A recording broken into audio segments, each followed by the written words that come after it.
Hello అందరికీ welcome to SS home foods. ఈరోజు వీడియోలో అపోలో ఫిష్తో చేపల పులుసుని చాలా ఈజీగా ఇంట్లోనే టేస్టీగా ప్రిపేర్ చేసుకోవచ్చండి. రెసిపీ అనేది చాలా ఈజీగా ఉంటుంది. దీనికోసం ముందుగా స్టవ్ ఆన్ చేసి కడాయి పెట్టుకొని ఒక 4 టేబుల్ స్పూన్ ఆయిల్ వేసుకుంటున్నాను. చేపల పులుసుకి కాస్త ఆయిల్ అనేది ఎక్కువగా వేసుకుంటే చేప ముక్క అనేది విరిగిపోకుండా చక్కగా స్టిక్కీగా ఉంటుందండి.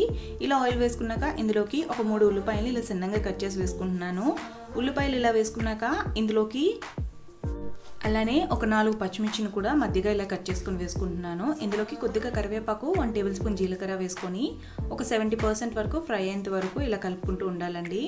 ఆనియన్స్ అనేవి కాస్త సాఫ్ట్ అయి ఫ్రై అయిపోయాక ఇందులోకి అల్లం వెల్లుల్లి పేస్ట్ని 2 టేబుల్ స్పూన్ యాడ్ చేసుకుంటున్నాను. అల్లం వెల్లుల్లి పేస్ట్ అనేది స్టోర్ చేసుకునేది కాకుండా అప్పటికప్పుడే ఇలా మిక్సీ పట్టుకునేది వేసుకుంటే కనుక మనం చేసుకునే చేపల చారుకి మంచి ఫ్లేవర్ని ఇస్తుందండి.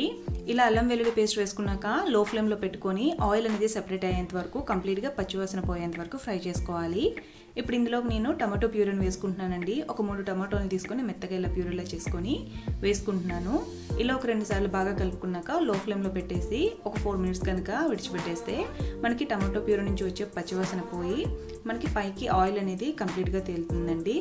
ఇప్పుడు చేప ముక్కల్ని ఒక 2-3 సార్లు మంచిగా సాల్ట్ ఇంకా పసుపు వేసుకొని క్లీన్ చేసుకొని లాస్ట్ టైం కొద్దిగా నిమ్మరసం వేసి క్లీన్ చేసుకొని ఇందులోకి పసుపు ఉప్పు కారం కలిపేసి ఒక గంట సేపు మ్యారినేట్ చేసి పక్కన పెట్టుకోవాలండి. ఇప్పుడు టమాటో ప్యూరీ నుంచి మనకు ఆయిల్ అనేది సెపరేట్ అయిపోయింది. ఇందులోకి స్పైసెస్ని యాడ్ చేసుకుంటున్నాను. ఒక 1 table spoon salt, 1 table spoon కారం, అలానే 1 టేబుల్ స్పూన్ పసుపు, 1 టేబుల్ స్పూన్ ధనియా పౌడర్ వేసుకొని మొత్తంగా బాగా కలుపుకోవాలి.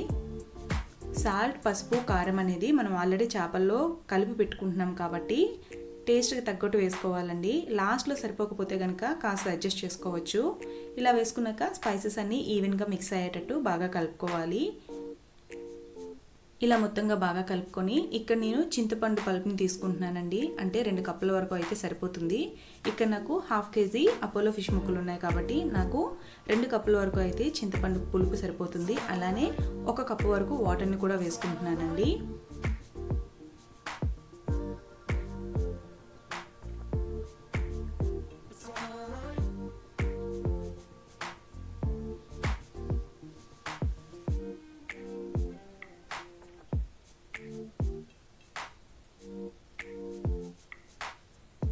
ఇలా వాటర్ని కూడా వేసుకున్నాక కాస్త రోలింగ్ బాయిల్ అయ్యేటప్పుడు మనం ముందుగా మ్యాగ్నేట్ చేసి పెట్టుకున్న చేప ముక్కల్ని ఒక్కొక్కటిగా వేసేసుకోవాలి.